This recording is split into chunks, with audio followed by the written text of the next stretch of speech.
Hello everyone, मैं अजहर और आप देख रहे हैं एफएम दिल्ली। आप अपने होस्ट एंड दोस्त आरजी अली के साथ। मैं आपका होस्ट एंड दोस्त आरजी अली आप सभी का तहे दिल से इस्तकबाल करता हूं एफएम दिल्ली पर।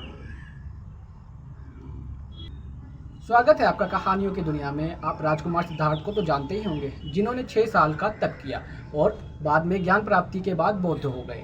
कहा जाता है कि उन्होंने अपने शिष्यों को शिक्षित करने के लिए कुछ जातक कथाएं कही थी, जिनको आज भी लोग सुनना चाहते हैं। चलिए आज मैं आपको उन्हीं जातक कथाओं में से एक को सुनाता हूँ, जो कि किस तरह के कर्म को करना चाहिए और किस तरह के कर्म से बचना चाहिए, इसका ज्ञान उन्होंने अपनी इस कहानी में बताया है। तो चलिए कहानी की शुरुआत करते हैं और कहानी की ओर बढ़ते हैं।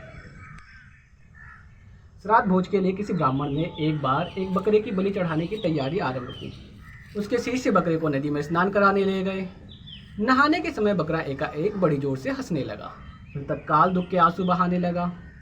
उसके इस विचित्र व्यवहार से चकित होकर शिष्यों ने उससे इसका कारण जानना चाहा। तो बकरे ने कहा कि इसका कारण मैं तुम्हारे गुरु के सामने ही बतलाऊंगा।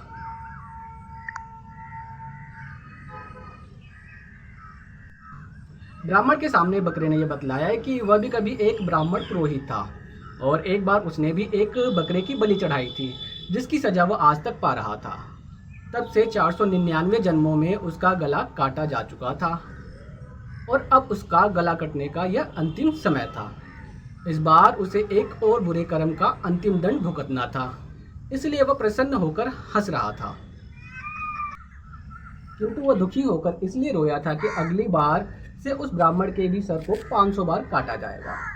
ब्राह्मण ने उसकी बात को बड़ी गंभीरता से लिया और उसके बलि की योजना को स्थगित कर दिया तथा अपने शिष्यों से उस बकरे को पूर्ण संरक्षण की आज्ञा दी।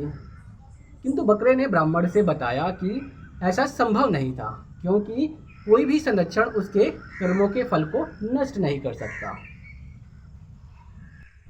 क्योंकि कोई भी प्राणी अपने कर्मों से मुक्त नहीं हो सकता।